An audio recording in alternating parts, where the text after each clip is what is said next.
have been trying to sell the world on a one-world government. After World War I, they tried to establish the League of Nations, and that failed.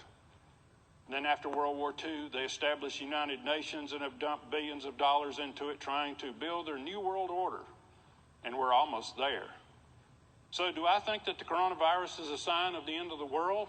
I don't think so. But I do think this COVID-19 is a drill. It's a simulation. It's a dress rehearsal, if you will, to work out the bugs and get all the nations prepared for this final world government. For the last 3 months, we've watched our globalist leaders manipulate us with the Marxist revolutionary technique known as the Hegelian dialectic. It's a very complicated philosophical thing, but it can actually be salted down to about 3 points. And that is called problem, reaction, solution. The way you change cultures is using problem, reaction, solution. So these globalists, they cause a problem, be it terrorism or pandemic or global warming or whatever they want to come up with. And then they wait for our reaction. Our reaction as people tends to be the same. Oh no, we're all going to die. Somebody do something.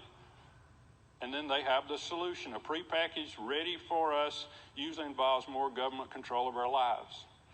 So let's look at the timetable a little bit. Sometimes it gets blurred with our 24-hour news cycles that go through, but let's look back at the timeline and see the changes that have occurred in the last couple of years that's brought about our current predicament, which for us began on March 15th when President Trump declared a state of emergency for coronavirus. 3 years ago, November the 8th, 2016, Donald Trump shocked the world by winning the presidency of the United States of America. He won this election by promising to make America great again, to put a stop to the globalist agenda, to close our borders, and to quit paying all the bills for the United Nations and NATO. Also to stop this man-made global climate change hoax and to stop the one-sided trade deals. He said, I want international trade, but it needs to be fair trade, not with America always being on the other end of the hook there. So once he started all this, immediately the globalist billionaire banking and business class turned on him. The press attacked him. Democrat politicians and never Trump Republicans began trying to impeach him. That went on for about 3 years. And then once that failed, the next move was coronavirus. Now in the past, it was usually David Rockefeller who was pulling the strings around the world on these globalist movements, but he died in March 2017. We never did think he would, but he died in March 2017 at 101 years old. And of course, then there's George Soros. He always gets the blame. He's 90 years old. Right now, he's not having much to say, but he is heavily invested in pharmaceuticals. And so it appears that Bill Gates is taking the lead of this billionaires club move toward a one world order. One of the other elder statesmen of this bunch is Henry Kissinger, who is now 97 years old. And ever since I was a little kid, Henry Kissinger's been on the radio and on the TV talking about his new world order. Anyhow, he wrote an op-ed piece on April the 3rd, rejoicing about how this new world order would lead us to, how this coronavirus would lead us to this new world order. So he is so proud of Bill Gates, he said there. So apparently Bill Gates is the anointed one. He is one of the richest globalists today. He's co-founder of Microsoft, who is now working to give away his nearly $100 billion fortune through the Bill and Melinda Gates Foundation. His pet projects are population control and vaccinations. His father was a board member for the abortion provider Planned Parenthood, who helped young Bill understand as he grew up the need for global birth control to save the planet. Vaccinations, strangely, by Bill, are considered a subset of population control. Bill has this theory that if less babies died in infancy, then parents will want fewer children. And so he works all this population control and vaccinations through something called the Good Club. You can look it up on the internet. The Good Club is made up of other globalist billionaires like George Soros, Warren Buffett, Oprah Winfrey, the Rockefeller family, the Ted Turner Foundation, etc. 2 years ago, on January the 17th of 2017, at the World Economic Forum in Davos, Switzerland. For those of you who's not aware of what goes on in Davos, they have this January meeting every year where 3,000 of the world's wealthiest people gather every year to figure out how to rule the world. Bill Gates, back in 2017, initiated a new working group called CEPI. the Coalition for Epidemic Preparedness Innovations. It's a collaboration of the Gates Foundation, the governments of Norway, India, Japan, and Germany, and two big pharmaceutical companies called Inovio and Moderna. They also included DARPA, which is the Defense Advanced Research Projects Agency, also known as the mad scientists of the Department of Defense. It also included the Army, U.S. Army's Medical Research Institute of Infectious Diseases. That's the mad scientists of the Army that work out of Fort Detrick, Maryland. This CEPI began working on the next epidemic in 2017. Also, at Davos, Gates began working on a Netflix video called Pandemic. Now, as y'all all know, I don't watch movies, but maybe I should have watched this one. It was released in November of last year. The plot of the movie was a coronavirus that originated in a wet market in China, leaving millions of people dead. Wow, what do you think? Is that a coincidence? Is Bill Gates a prophet?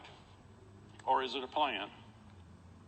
Last fall, October the 18th, 2019, there was a pandemic exercise called Event 201 at Johns Hopkins University. The exercise was conducted by the Bill and Melinda Gates Foundation, the World Economic Forum, and Michael Bloomberg's School of Public Health at Johns Hopkins University.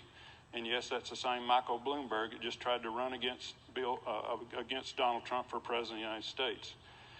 The pandemic simulation predicted that the coronavirus would have the same kill rate as the Spanish flu of 1918, which caused around 65 million deaths worldwide in an 18-month period. It's also interesting to note that Dr. George Fugao, the director of the Chinese Centers for Disease Control, was involved in the simulation. At the same time, at the very same day, October the 18th and lasted through the 27th, the World Military Games were being held of all places in Wuhan, China. You had 10,000 athletes from 110 countries. The United States delegation was about 300 people. 2 months later, January the 7th, China reports the coronavirus outbreak in Wuhan. January the 21st through the 24th was the 2020 annual World Economic Forum gathering in Davos. So the rich guys were back in Davos again in January of this year. And Bill Gates and his CEPI that I just announced, they announced a coronavirus vaccine program with partnerships including Inovio and Moderna and the United States National Institute for Allergy and Infectious Diseases, which is led by none other than Dr. Tony Fauci, who is now the chief medical advisor to President Trump, who you see on TV in these daily briefings that we're getting. He's an interesting character because he wrote in March in the prestigious New England Journal of Medicine that this coronavirus was going to be a nothing. It was going to be similar to the seasonal flu. But when he went in front of the television cameras, he told American people this coronavirus is 10 times worse than the seasonal flu, may kill 2 million Americans if we do nothing. It still may kill 200,000 Americans even if we shut down the country and shelter in place. There's no known vaccine, he said, and it's going to take 12 to 18 months to get a vaccine even ready for trials. Of course, the question is where did Dr. Fauci get all those numbers? Where did he get the model of the 2 million people and 200,000 people? Well, it turns out that came out of the University of Washington, the Institute for Health Metrics and Evaluation, which is funded by the Bill and Melinda Gates Foundation. Before the thing was over in Switzerland, we had something going on at the United States Capitol. On January the 24th, the United States House of Representatives began drafting a coronavirus stimulus bill called the CARES Act. Yes, the money that you got this past week and deposited into your account actually started the legislative process on January the 24th, which as Americans, we didn't even know there was such a thing as a coronavirus till March, but somebody knew. So somebody in Congress knew it well enough to know that we were going to need relief, and they started a bill back on January the 24th. By the way, January the 24th is also the same time that the Senate was getting an ultra-secret briefing about this, and our new Senator, Kelly Loeffler, all of a sudden started having some changes made to her investment strategy on Wall Street. January the 30th, the United Nations World Health Organization officially launches a worldwide public health emergency for what they called a novel coronavirus. Even though at that time there was only 150 cases in the world, nevertheless, they knew it was going to be an emergency. By the way, novel means newly discovered, means never seen before, means COVID-19 didn't just come crawling out of the woods. Kind of makes you wonder, where did it come from? January 31st, President Trump orders a travel ban on anyone traveling from China. 4 days later, January the 4th, the Centers for Disease Control decided not to use the World Health Organization's COVID-19 test kits. They didn't think they were good enough, that we had to come up with our own. So CDC made their own test, and they were defective. Had to pull them all off the market. CDC got out some new tests by the end of February, but then there were backlogs taking 1 to 2 weeks for people to find out whether they had it or not. By the way, you may not remember this about my resume, but before the Lord rearranged my life, I was planning on being a doctor. I was a pre-med major at the University of North Georgia College, majored in biology, minored in chemistry. So I went to the CDC website and looked at those test instructions, see what all was involved in doing a coronavirus test. And listen to this. This is a quote from the CDC website. A positive COVID-19 test does not rule out bacterial infections or co-infections with other viruses. Even COVID-19 may not even be the definite cause of the disease. Still, report all positive cases to CDC. Now, in layman terms, what that means is a patient may actually be sick with seasonal flu or pneumonia or PD, something else. Molecule of COVID-19 DNA in their swab of their throat or their nostrils, then you're going to report that to CDC as a positive case. Well, one of the things that does for you is it definitely pumps up the numbers to make sure that everything that happens out there in the medical field is a COVID-19 case. Well, anyway, the next day, February the 5th, Donald Trump was acquitted on the charges of impeachment. So all this time, we've been watching news about this impeachment, and we knew nothing about this COVID-19 thing that was going on out there in the world. So March the 11th, the World Health Organization officially declared the COVID-19 a global pandemic. March the 14th, the Associated Press announced that volunteers in Seattle were given the COVID-19 vaccine. Wait a minute. That was made by Moderna, where we heard that name before, and it was approved by Dr. Fauci's National Institutes of Health.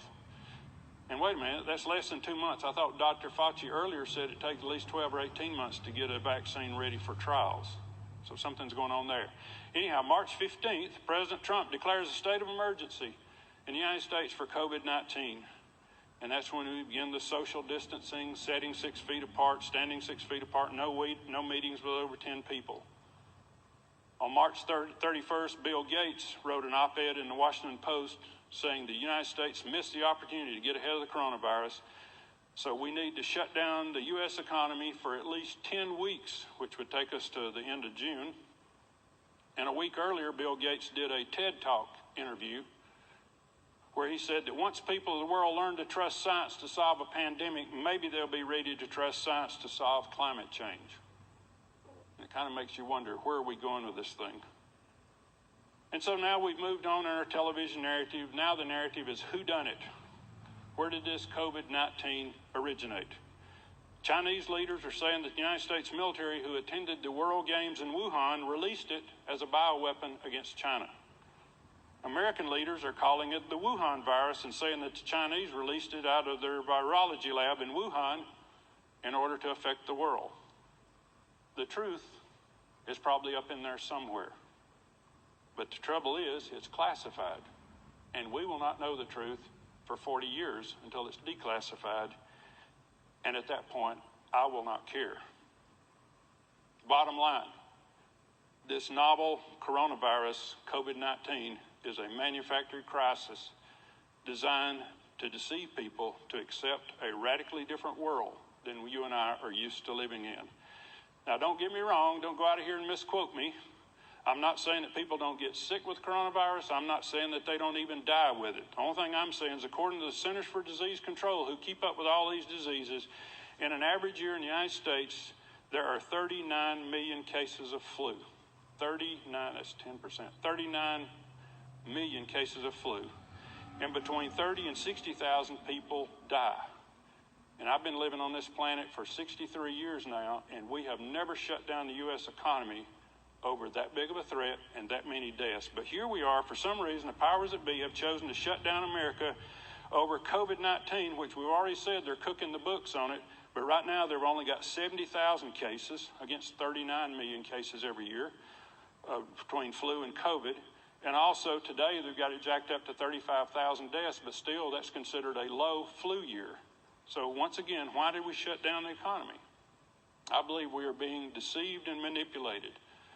And the question is why are we being deceived and where are we going with this? Well, according to the prophet Daniel and the apostle Paul, the mystery of iniquity is already at work. We're watching people who have been deceived by Satan because they rejected the Lord Jesus Christ, and they're changing Christian customs, culture, traditions, and laws all across our land to prepare the way for a future Antichrist. I don't know if he's right around the corner. I don't know when the Antichrist will appear, but nevertheless, the stage is being set. And we've seen a lot of changes just in the last month. As Rahm Emanuel, the former mayor of Chicago and former White House chief of staff under President Obama, used to say, you never want a serious crisis to go to waste.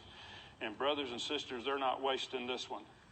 We have watched our leaders transform this COVID-19 coronavirus from being just another virus into a crisis, into an epidemic, into a public health emergency, into a global pandemic.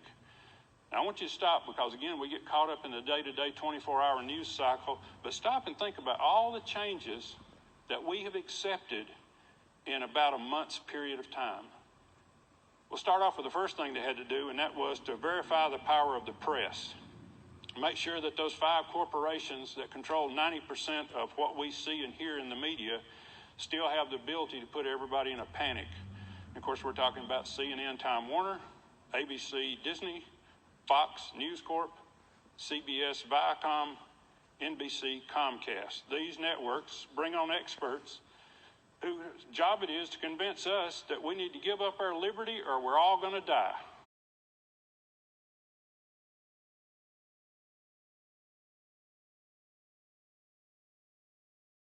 Liberty or we're all going to die.